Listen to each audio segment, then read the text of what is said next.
Hi, everyone. Thanks so much for joining us today. I can see folks start to trickle in. There's a question in the chat for all of you from Michelle. Where is everyone joining us from? Please feel free to add to the chat. Let us know where you're here from.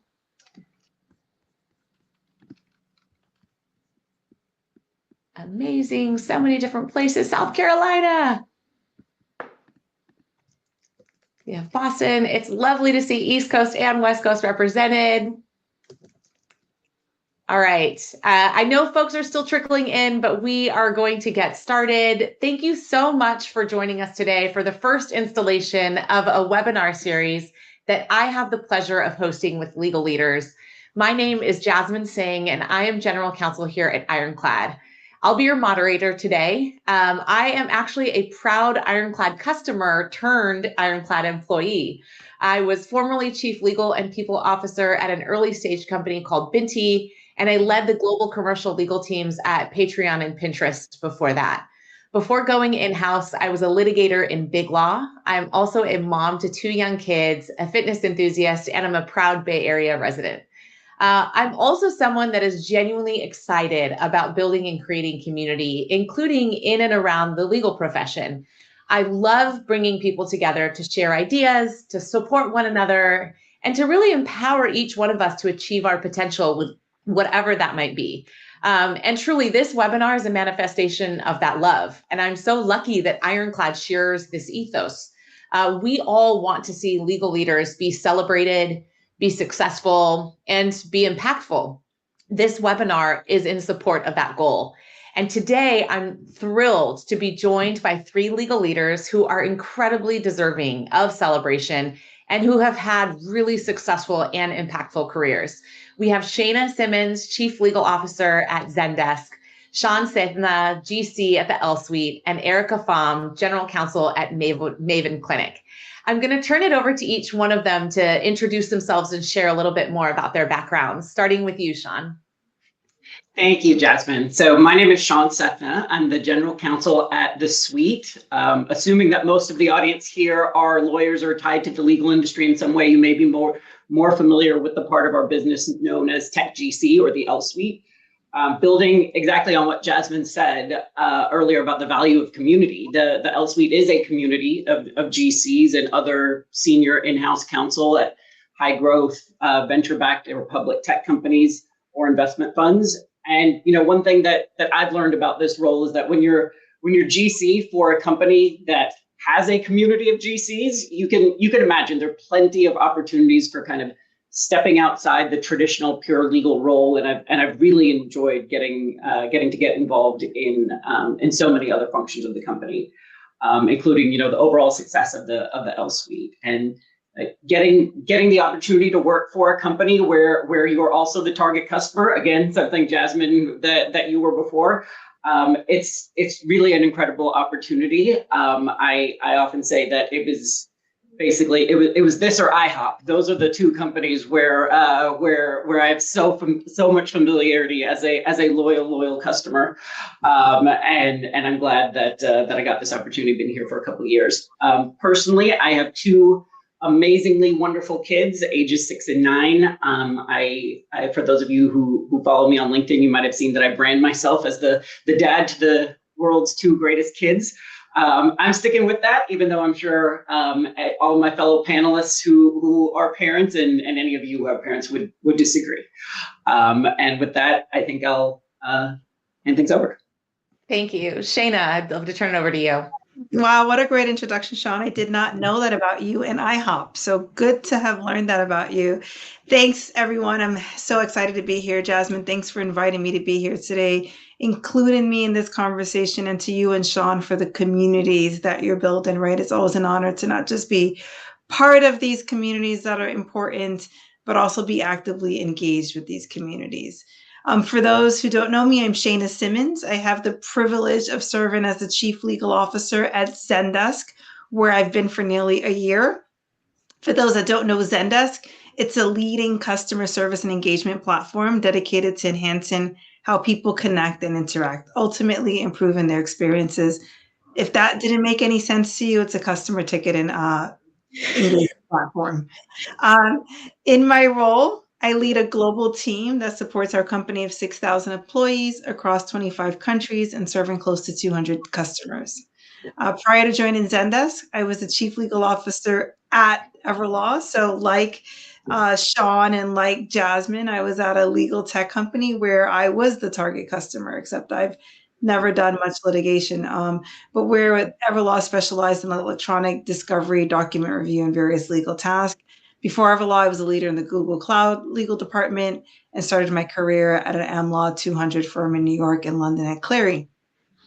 But like Sean, I believe that as execs at these companies, our focus extends beyond just our legal success or our legal acumen or providing sound counsel, but we have to prioritize the overall success of the business and the company, even when we're not selling legal tech to the target customers.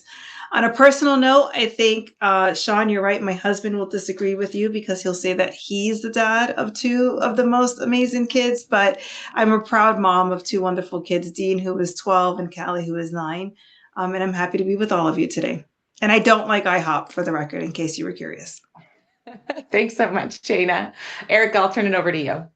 Hi, everyone, and thanks, Jasmine, for the invitation to join. I am so excited to be here with such an esteemed group, all of which I use. Maven uses the various products, and personally, I've used Zendesk, Ironclad, and have been part of the Suite community. So I'm thrilled to be here today. So I'm Erica Pham. I'm general counsel of Maven Clinic, and I've been with the company now for 3.5 years. And I have to say, this is pretty much the dream job that, if I had chosen or could have created a role for myself when I was in law school, like this would have been it. So Maven Clinic is the largest virtual clinic for women's and family health. We offer continuous holistic care for fertility and family building through maternity services, parenting, pediatrics, menopause, essentially the tools to support all of the people on this panel. And, for any of you listening, it's a wonderful tool to support the family building journey. Before joining Maven Clinic, I was general counsel at a digital health startup called Sword Health, which is a digital health company that provides virtual physical therapy and wellness services.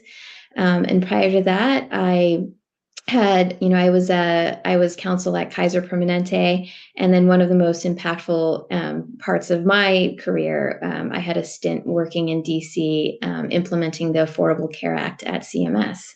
And on a personal note, I have 2 children, 2 boys, Rye, who's 7, Cruz, who is 10, and I am outnumbered in my house. So it's hard to say what the world's greatest anything at this point in this house. So turning it back to Jasmine. Amazing. Thank you all so much for being here and for sharing your wisdom. I thought before we get into the details, the substance of talking about priorities, it would be helpful to root us a little bit in your more nuanced career stories, because I think that naturally influences how you approach your work. So I'd love to just ask you the high-level question about how you got to where you are today. Shayna, I'd love to start with you. Thank you, Jasmine, for asking this question. When I first thought, I really was going to start with just my career, but I'm actually going to take us a little bit back, because it's important to ground me in the fact that I am this girl from the Bronx still. Like, I grew up in a 1-bedroom apartment and with 5 of us. And my inspiration was Claire Huxtable, who was on the Cosby Show. She was a Black lawyer. And that is how I look to it. And I ground us in that because now I'm realizing that we are all those people to someone else, to those Shaynas of the world, to those Seans, to those Ericas, to those Jasmines. And so I just wanted to start there. But so I was very focused. At the age of 9, I knew I wanted to go to law school. I had studied Sandra Day O'Connor, real life Supreme Court Justice, and knew then that I wanted to make some money and get out of the hood in some way. But I believe, and I think this is what happened as I was building my career. And I talk about this, building a legal career is like climbing a mountain, right? It takes hard work, focus. And I'm so glad, Erica, that you're at your dream job. I'm sure there's times where it felt harder in your legal career, right? That it wasn't a dream. But it takes hard to reach whatever that top is. And I think that top changes for so many of us. I wanted to be a Supreme Court justice when I was 9. Clearly, that's not in the cards right now, right? So you push through those challenges, you keep your eyes on the prize, etc. But when you think of just climbing the mountain, it's important. I want us to think about Mount Everest. It's all of us aim for that Mount Everest, because what's important there is that you have to go to base camp. And you have to return to base camp to go rest, eat, regain strength.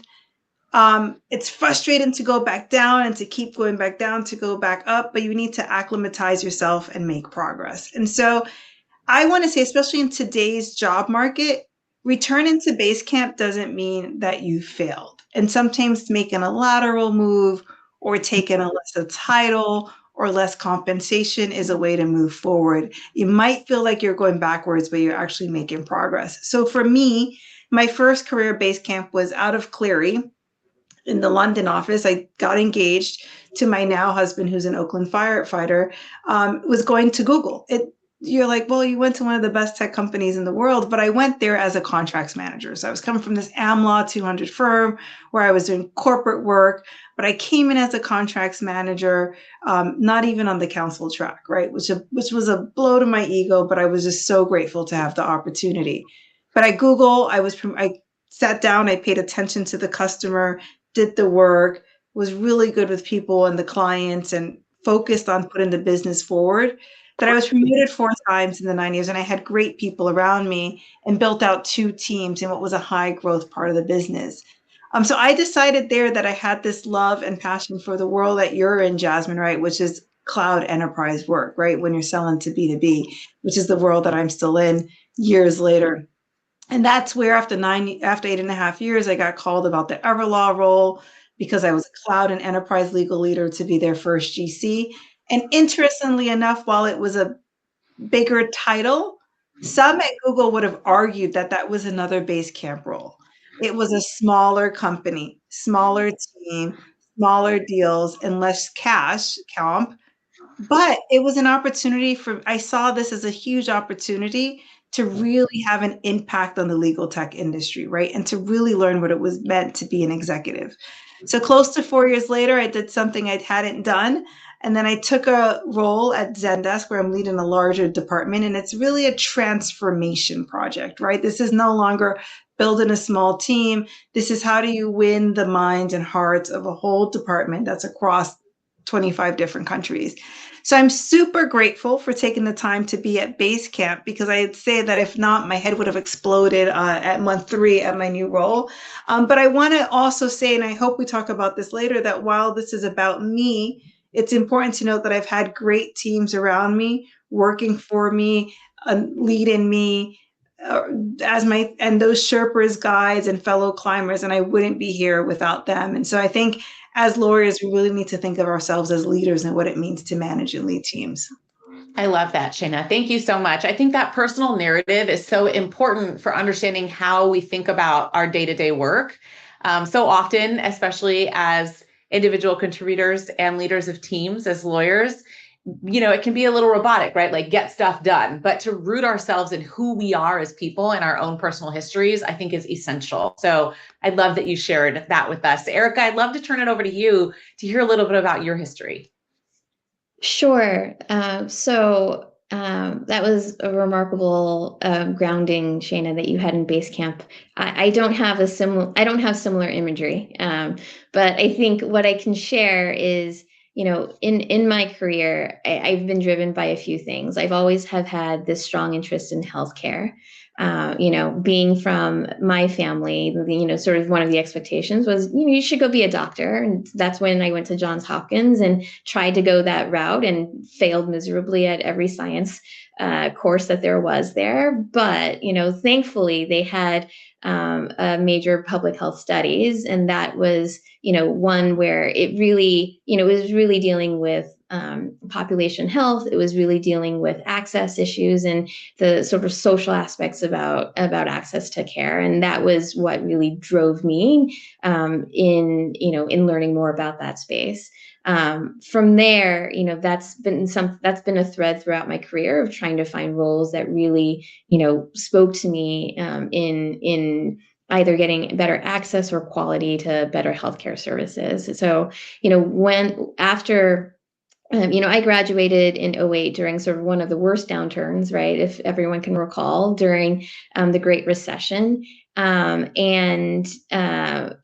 the time, as I was reflecting on how to, where I wanted to take things, whether, going to law school and going to a big law firm was the right choice.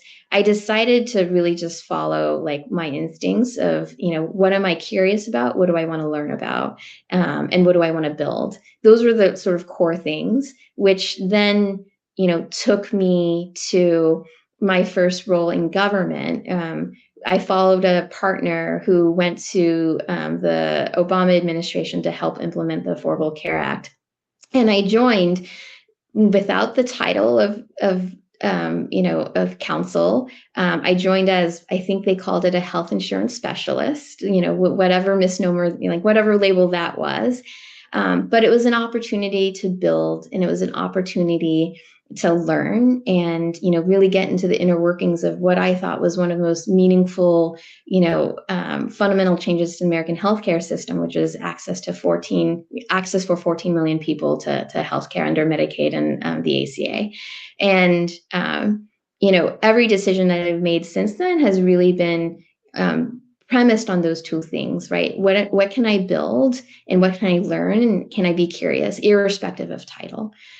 So I was there for 2 years to work on policy, to see the inner workings of Congress, inner workings of regulatory agencies, and then came back to California, where, I actually saw it live in action when I was working at Kaiser. Since then, since being in the Bay Area and sort of getting that bug of tech and healthcare and like wanting, scratching that itch of wanting to continue to build, that's where I was then, I was able to transition to my first in-house role in a tech company, Clover Health. And that was based solely on networking and happenstance. It was, a dear friend and partner at the time. She was at Kecker. She said a friend of hers is, has a role open at Clover Health. And she was like, I think you should put your name in the hat for that. And I wasn't even looking. It was just a opportunity that happened because of a conversation. And, from there, I was at Clover for 4 years. Clover Health is a Medicare Advantage healthcare company that went public about 3 years ago. So, I reached a point there in which I thought there was, I had a lot of room to grow in my 4 years, but I was scratching an itch to do more, to actually lead a team and to see, a company from the ground up. And that's when I applied for a role at Sword Health, which was at the time, a Series A funded company. It was based in Portugal. They had, very little presence in the United States, and the role was for director of legal. But I met the team, and I was curious enough to say, this is probably this could go really well, or this could go really terribly. But I thought, I haven't done this before. I want to continue to learn, and we'll see what happens. And, that was very, for anyone who is a solo GC at a Series A, you can feel that pain of what it means to run an organization, sort of as a solo. But it was incredibly fulfilling, and I learned so much during that time. And so, those are sort of the core tenets that have always driven me, which is irrespective of role or title, are you continuing to learn? Are you going to be able to gain experiences? And, can you ground yourself in the mission of the organization that you're moving towards? I love that, Erica. Thank you. I think those two pillars of growth, learning, building are really important, because I get the sense that they have anchored all of us and probably inspire a lot of folks that are here today to think about, what has driven them to their own positions, and also to inform how we each prioritize at work, right? If a priority is learning and growing, and if a priority is building, that's going to shape the problems that you choose to tackle first versus put to the bottom of the list. So Sean, I'd love to hear a little bit about your story, because I imagine that it also drove you to where you are today and how you think about your priorities. Yeah, absolutely. And I'll say when we were talking about this question, initially, I was just thinking about the pure steps, like how did I get literally from my last job to this one and everything. And there is a story there that I think can be relevant to people. But hearing these amazing stories that Shana and Erica added makes me realize that my story is probably a little bit boring in comparison. But going a little bit further back, so like Shana, as a young child, I used to tell people that I wanted to be a lawyer. I think I was probably 5 or 6. I'm guessing I had no idea what being a lawyer was. I'm guessing that a couple of adults probably thought I was being too difficult and argumentative and just told me that I should be a lawyer one day, and it stuck. Coincidentally, I'm guessing now, thinking back, I never realized this. Claire Huxtable was probably the only lawyer figure that I knew at that age. So that's a good memory. But despite pretty much always wanting to be a lawyer, a lot of these things didn't line up. I was terrible at reading, and I didn't like it at all. Like it was miserable for me to read a book. My parents always tried to get me to read more. My grandfather, who was a lawyer, but I didn't realize that at the time, would tell me when I was older, how are you going to be a lawyer if you don't like reading? You've got to read more. You've got to read more. I was always more of a math and science kind of person, did engineering in undergrad. When I went to law school, and people just started assuming, oh, engineer, you're probably going to go into patent law. That's really the only thing that would make sense. And I didn't like being pigeonholed. And so I said, I don't know what I'm doing, but I guarantee it's not going to be patent law. You can probably guess where this story is going. I started out as a patent lawyer because it did kind of make sense. I did enjoy some of it. But after a while, I did start to get bored of that, and I thought, there's probably some other stuff out there that I would really enjoy kind of working on. And so, in my second in-house job, that is where I think my career kind of almost got reinvented, and certainly much broadened, and I started just getting a good mix of different kinds of work, and I really loved it. I'm more engaged than I had been in years, just flipping from doing contracts to compliance to privacy to M&A on the drop of the hat. That's when I really started getting excited about what I was doing. And then towards the end, I was at my last job for over 10 years, and I'd say the last year and a half, I'd been a deputy general counsel there for a while. I'm guessing like 90% of deputy general counsels, I wanted to be a general counsel, and I started putting myself out there looking for a general counsel job, and it was hard. Like I was failing miserably at trying to get that general counsel job. Now, in retrospect, I was going about it a terrible way. I had a bunch of job alerts set up. I would apply when a job opening came up. I was contacting some recruiters and just saying, hey, do you know of anything? And then never following up or anything like that. And that went nowhere. It went nowhere, and it was very kind of defeating.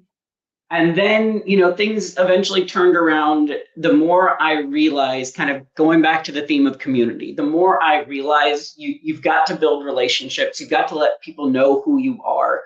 And that makes everything so much easier, not just the job prospects, but work and life, and everything gets so much easier if you let people see who you are, develop relationships with them. So eventually I started getting active on LinkedIn. I joined what was then TechGC. I started getting some speaking engagements, and then it was almost like light switch. Things turned around immediately. And that led to a few opportunities, and this one came up that made the most sense, and it was almost like the perfect culmination of all of that. When I started my job search, I probably I would not have been qualified for the job that I actually got, because this one does require some that community building mindset, and before I got to that point, I was always shy, introverted person. I had no interest in doing that.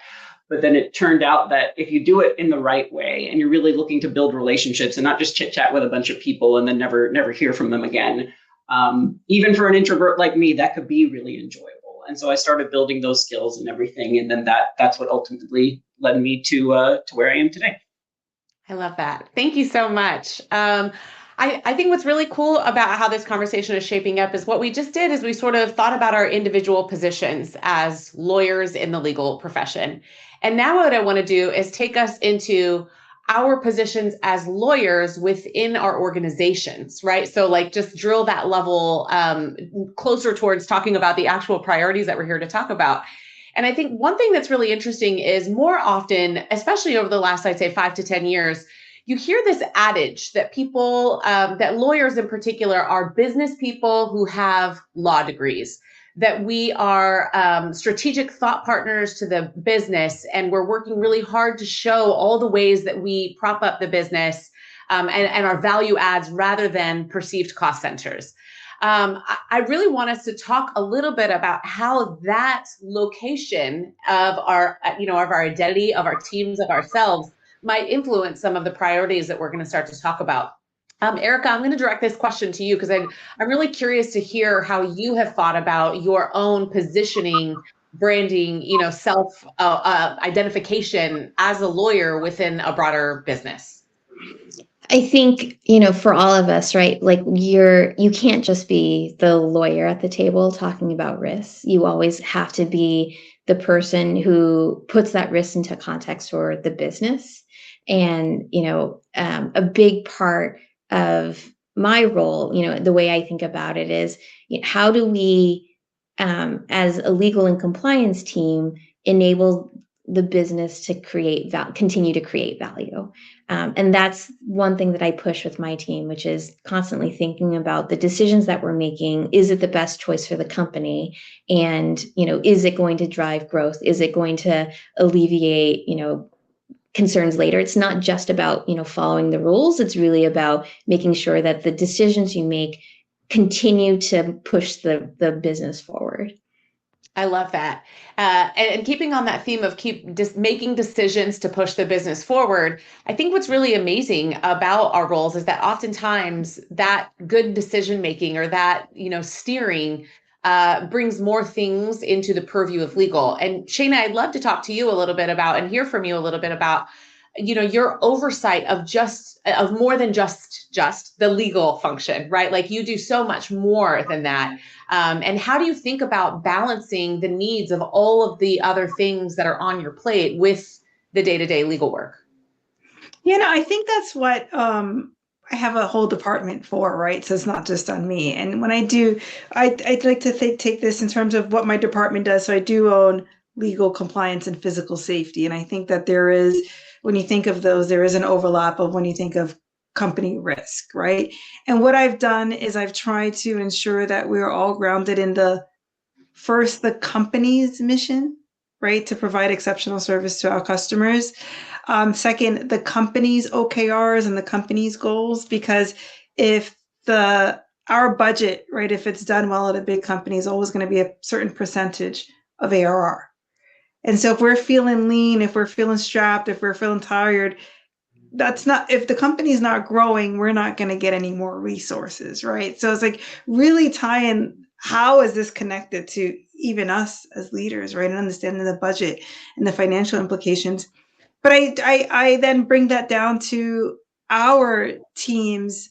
My department's mission is to facilitate growth while mitigating risk. And I've now, I'm double clicking on that while figuring out how to enable our stakeholders, right? When you're at a law firm, we are taught, and this is just my experience at a law firm, to serve our stakeholders, right? Because we're billing by 6-minute increments. My time is my value. We do not have that luxury being in-house. And so we can only do as much as we do, Jasmine, back to your question, if we have built the right systems, the right framework, the right processes, so that we're enabling our stakeholders with some frameworks and some systems and not just serving them. I can do every severance agreement. I can do every contract, but I'm not helping think strategically about what's around the corner. And Jasmine, you led the commercial teams at Pinterest and Patreon. I mean, I've done commercial for most of my career. I've probably seen more deals and more deal mechanics than most typical AEs, right? And so my value add is not just in negotiating indemnification or that of someone on my team, but how to structure the deal and think about it. But I can't do that if I'm mired in tactics all day. And so how do we bring ourselves up is how I think about the work that we all do. I love that. Thank you. And that sort of notion of how do we bring ourselves up, I think is what allowed us in conversation to align on the 5 priorities that we believe GC should be focusing on this year. And those 5 are team empowerment and growth to do exactly what Shana was just talking about. Tech and AI to help us scale, think about building systems, supporting our teams. Stakeholder partnerships to really be great client service providers and also business partners. Community to make sure that each one of us has the access to not just resources, but people, and that we're paying that forward. And then finally, making an impact, whatever that might mean, whether it's at the business, whether it's for your communities back home and serving as the model to them to be the next lawyer that maybe our communities need. And so those are the 5 groundings that we're going to be chatting about for the next 30 minutes. And I'm going to start with the first, which is team empowerment and growth. And Sean, I'm going to come to you for this one. I'd love to hear a little bit how you are thinking about team empowerment and growth for your teams. What are the skills that you're prioritizing for their development? How are you setting them up for success?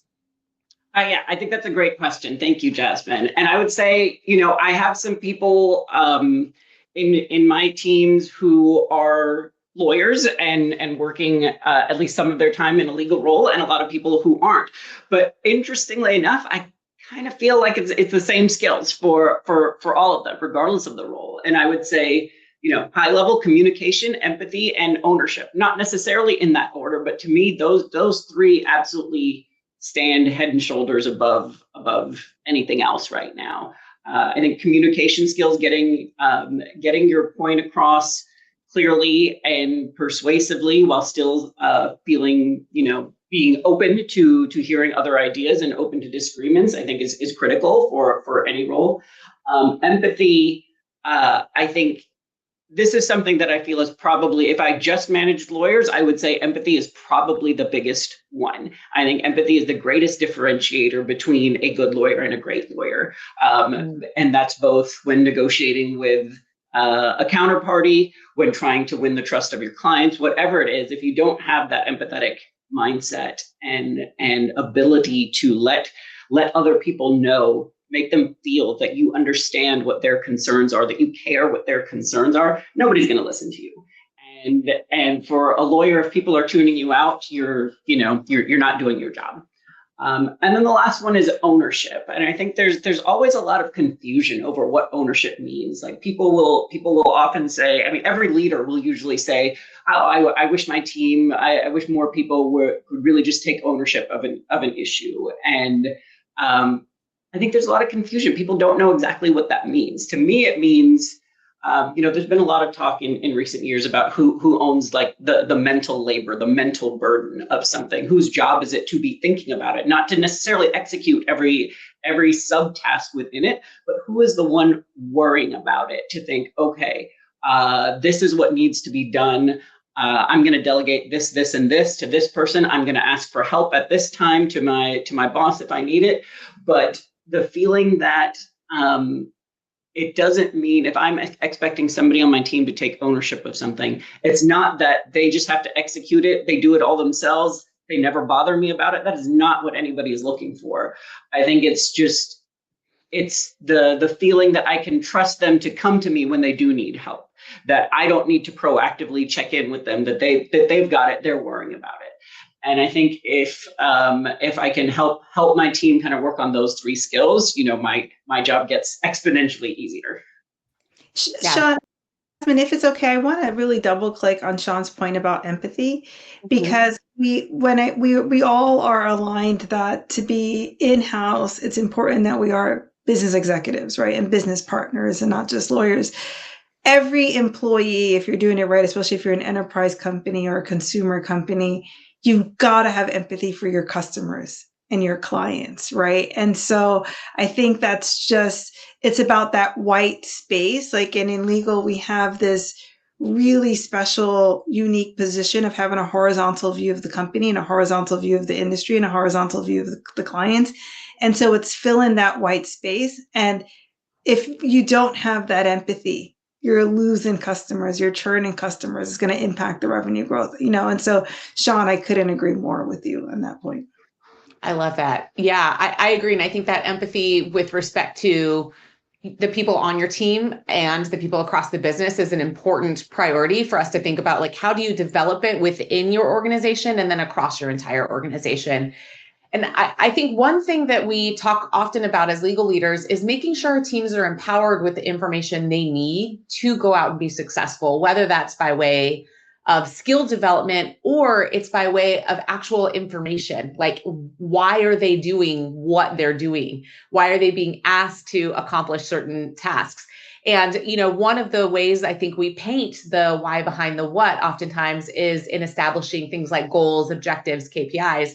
And one of the questions that we got in the chat was, how do you all think about ensuring that your goals are outcomes based and not just activities based, right? How do you make sure that you are empowering your team with the understanding of what the company's objectives are and the information they need to not just do the job, but to know why they're doing the job? And Shana, I'd love to start with you for this one.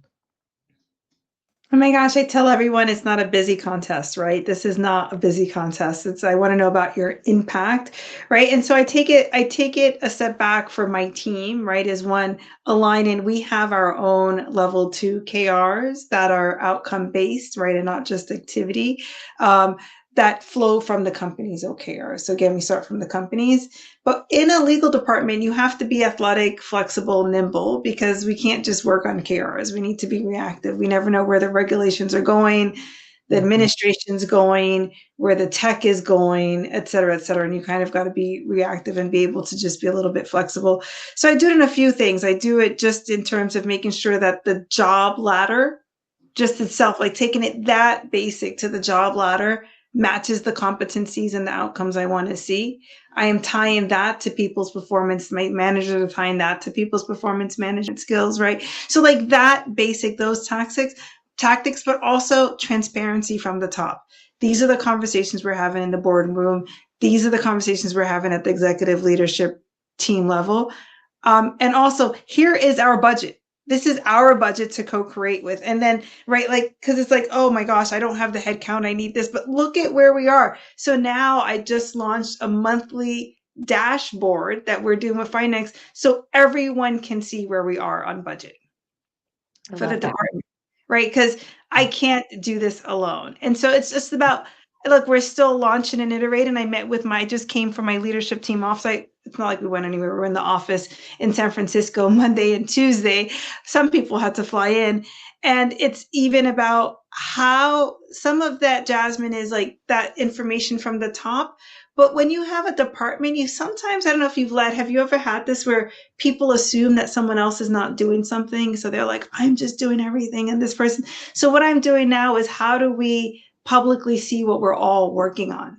Mm-hmm. So that I am doing more than this person. I am more important than this person. Therefore, my KR trumps yours. No, I've got someone working up all night on a big acquisition or this or that and that, and we should be able to see that. So really, I think it's about launching and iterating, but getting the information out there to folks in a way that feels centralized, timely, so it also doesn't lead to frenetic activity by others to have that busy contest. I love that. One of the things you said was sort of this notion of like, you're not doing this alone. And I imagine that we do have some folks here that are solo GCs or GCs who have very small teams and who sometimes do feel like they're going it alone. And Erica, I share this experience with you because I was an early stage GC in my first GC role, and I was sometimes alone, right? And so I'd love to hear from you a little bit about how you prioritize and strategize while your role is also very heavy on individual contributor work. And this was another question that we got from, some folks that are attending. So I think there's a lot of excitement to hear a little bit more about how you're balancing those two things. Well, I have to say, I joined my last company as a solo GC during the height of the pandemic. So there was like very few opportunities to actually talk to people in person, and sort of, all of the traditional ways of networking organically were fell by the wayside, right? And so much of the way in which, I had to, like, questions that I had no idea how, like, what counsel to, external counsel to even begin asking those questions to. What I started doing was, really connecting with people who were sort of tangentially in that space, having conversations and, leaning on them for recommendations. And through those conversations, I, was able to be matched with like the right outside counsel, who then led me to, networking groups that were focused in particular in digital health. And, I joined a few, tech GC meetings at the time, but quite frankly, at the time, like, there's no budget for the tech GC platform. And so I was, trying to figure out other ways to do so. And I stumbled upon this digital health group that like really became a lifesaver for me, and just as far as like GCs who were in a similar space, who I could talk to for referrals, for repeat actions and the like, and sort of all. It really became a lifeblood for me, or lifeline for me, I should say, in order to sort of access like, how do other people do it who are much more seasoned and experienced than me in this space.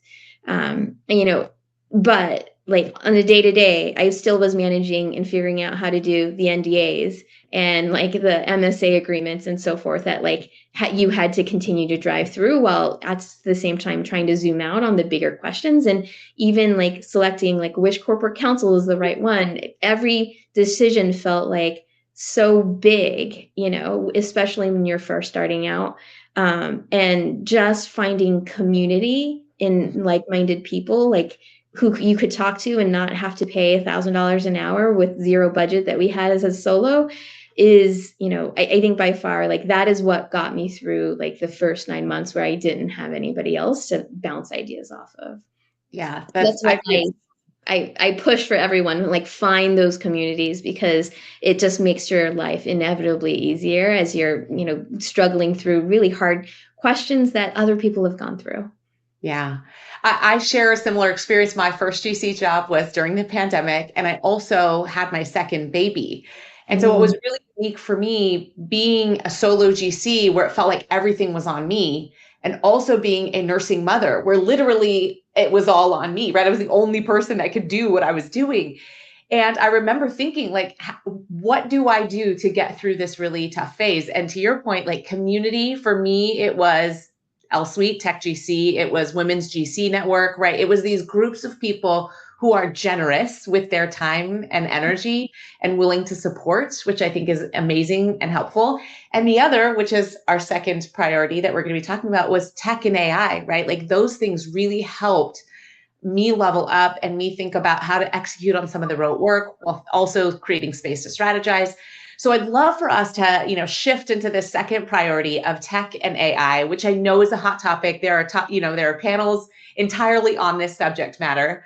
But I want us to think a little bit about how you are helping your teams manage all of the work that's coming in. How do you think about workflows and routing work to, the right lawyers on your team or non-lawyers on your team? How do you think about servicing the client in a way that gives them visibility into what it is that you're working on?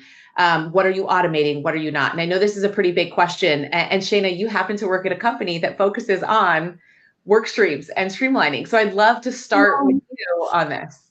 I wish I had, like, this is again one of those that I think you have to iterate, right? And I think for us, we do use, and I'm not trying to market because I'm out of legal tech now, Jasmine, but we use Zendesk at Zendesk, right? All of our requests to legal are routed through the Zendesk ticketing system and then triaged to the appropriate SMEs. And so what we're doing now is that our system integrates with our internal help center to allow people to get self-service answers. So that's, again, about us. I think law firms do knowledge management really, really, really well. and template management do really, really well. In-house, I haven't seen it done that well, right? So the more time you take to update those knowledge management or those centers, right, is the less that comes to us. But that's that foundational work, and it's so easy to get stuck in what we think is going to have an outcome, like getting a deal done, getting a product launched, et cetera, et cetera. And so we track and report on all of the above. I am actually, again, met with my leads this week. I'm looking for anyone who tracks ticket activity. That goes back to the activity, though, Jasmine, and not the outcome. Mm-hmm. And so an assignment that I have with the team is like, let's think about how we're tracking, what metrics are measuring outcome. And so is that a SLA? Is that by revenue? Is that by reducing risk? Is that by outside counsel costs and outside counsel management?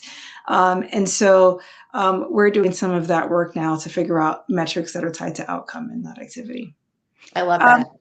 I'd also say that we also have to be disciplined in terms of it's so easy to get stuck in Slack or Google Docs or email, or someone comes by your desk, to really send folks to a centralized place to get requests, because that is the only way you can track if you're funding the department correctly as well, right? Like when headcount planning comes, if I am not able to show a story that there's been an increase in this or a decrease in this, and I'm able to shift, then again, that resource planning gets difficult. Mm-hmm.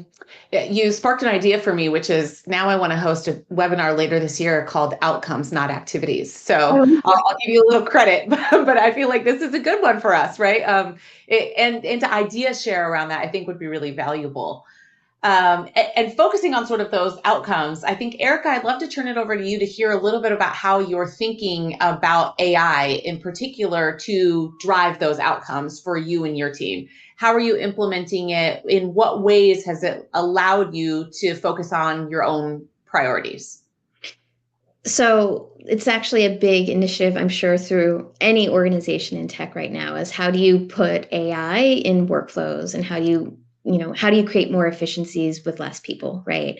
Even on our legal team, we're trying to figure out how to create more efficiencies using AI. And I have an example from this week, which is we're testing 2 vendors because we got a question of, well, across all of the contracts, over the last 10 years of the organization, how many have, performance guarantees then that we can put in a table and track it in Salesforce.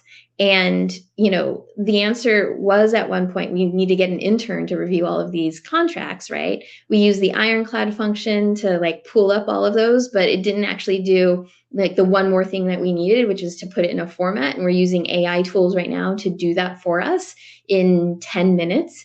And these are the things that, would have required a paralegal and oversight or an intern or whatnot to do previously. Those are the small wins that we can do, right? Which is how can we do more of that in sort of the day-to-day settings?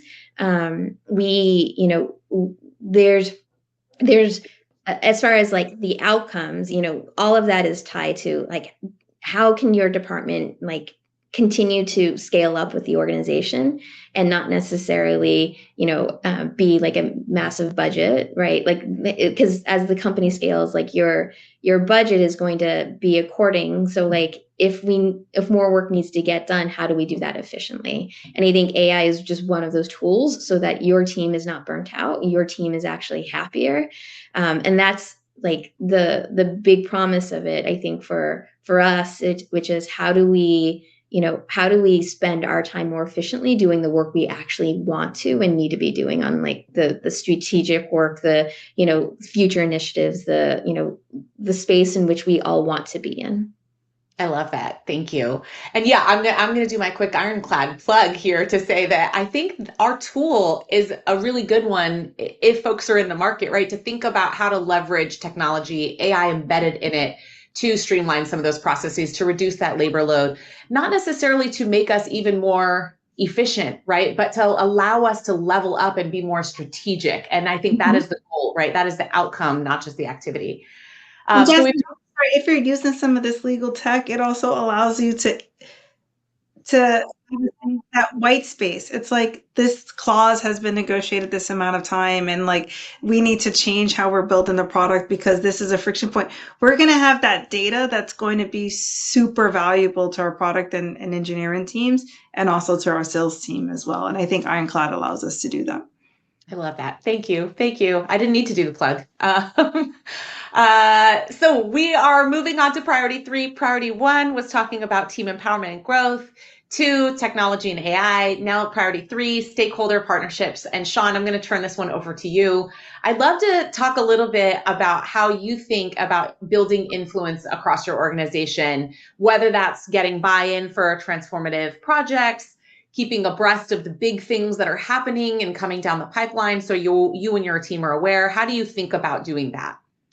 Yeah, I think it's a fantastic question, and something that candidly at times every group I've been a part of kind of struggles with that. What is the best way to do that? I think sometimes people can feel, oh, this shouldn't be my decision, and will walk away from making the decision. And sometimes everybody will want to weigh in, and you have too many cooks in the kitchen, so to speak. And so how do you do that? And I would say, people will generally respond positively to people who can offer solutions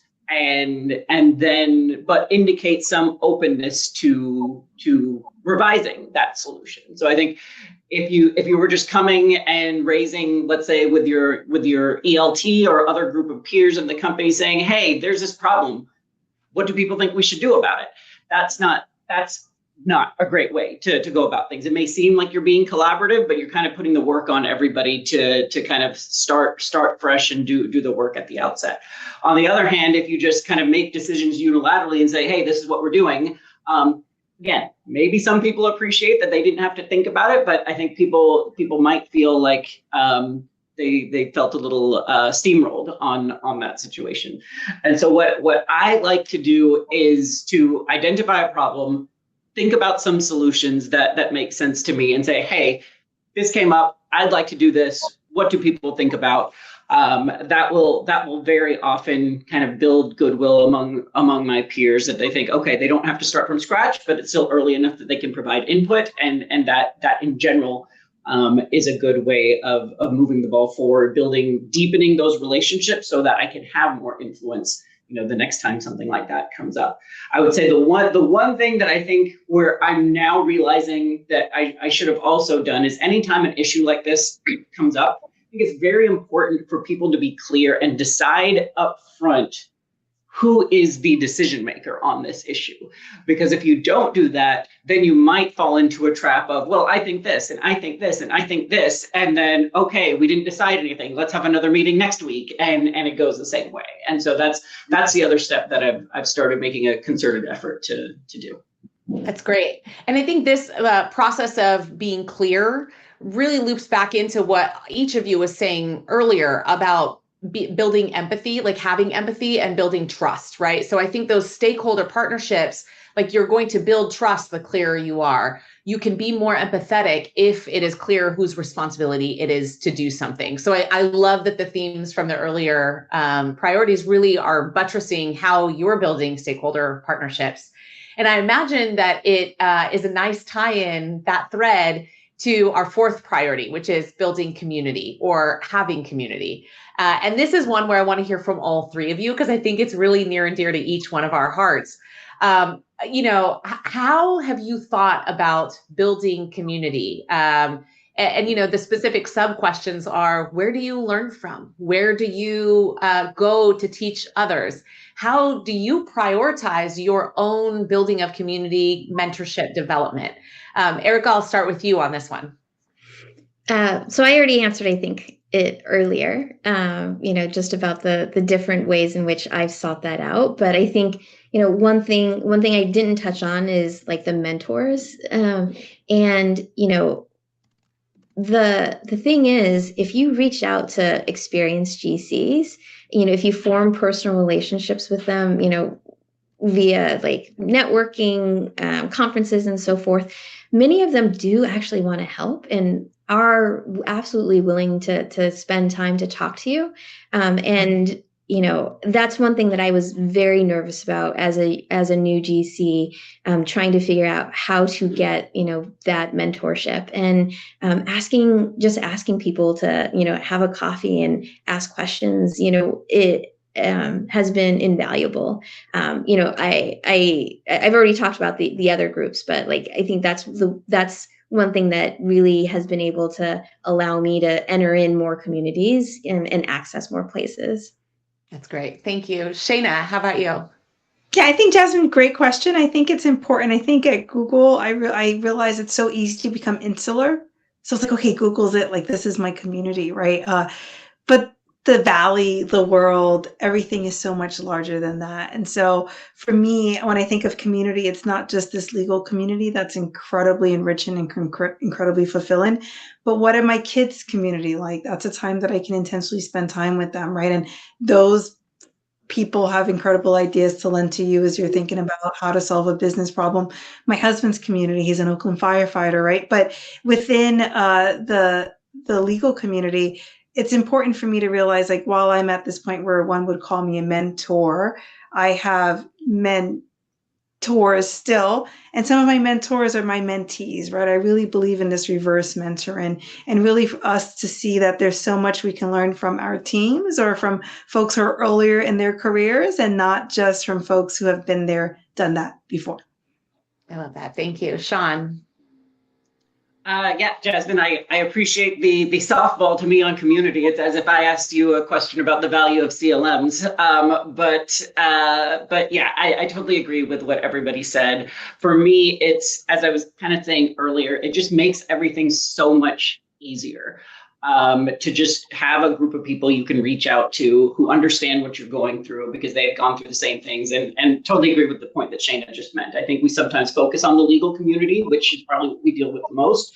But yeah, parents who have children who are like my children, like that's a great community. And I know people like that, and they are incredibly helpful. And so it's just important to always be open to meeting people, and to be vulnerable yourself and be willing to do that so that you can find those right. That's great. Thank you all. And respectful of time, we've got 3 minutes left, and that's going to move us into our last priority, which is also my last question for each of you. Our last priority is about making an impact. So for your parting words for all the people that are attending today, I'd love to hear just a little bit about how you're thinking about making an impact, either in your community or your organization, however you define it, right? What does that look like for you this year? Erica, I'd love to start with you again on this one. Ooh, this one's not easy, Jasmine. Okay, so I think for this year, I want, for my team in particular, I want to make sure that they feel like they are supported, and that they have a clear North Star about about how to move forward, to support the goals of the organization. That's great. Shayna, over to you. I would just say one word: empowerment. I want our stakeholders to be empowered, my team to be empowered, and for me to feel empowered. So it's going to be empowerment. Amazing. Sean? I'd say for the team, I'm thinking about it in terms of efficiency. Like, if I can look back on the year and feel like we simplified processes and people can get their work done at the same quality or higher while putting in less hours and wasting less time, that would be a massive, massive, massive success. That's great. I love that. And for me, I think one way I'm really thinking about being impactful is by being authentic. And I think, there was a long time in my career where I code switched, where I pretended to be somebody to fit into a certain place, where I thought that I had to act a certain way, be a certain way, know certain things that I didn't know, right, to be successful. And I'm very grateful to now be in a position to know that my authenticity is actually my value. And it is the way that I can have the most amount of impact, not just for my teams, to be humble about what I do know and what I don't know, but also for my company to, be really vulnerable with them, and also just be who I want to be and be who I am, which is a person that loves manifesting, creating community, and really empowering people to be their best selves, ideally through things like this webinar, but also outside of that. So I just want to end by saying thank you so much to our amazing panelists, Shana, Erica, Sean. You are all phenomenal. And again, just so inspirational. And we're very grateful that you spent your time with us today. Thank you to everyone who joined. We're so thankful that you were here. Please keep an eye out for our next event next quarter, where we are going to focus on equipping legal teams for success, specifically by leveraging things like AI. We're going to also send out a recording of this to those folks who registered and didn't get a chance to attend, or for those that jumped off early. So thank you again.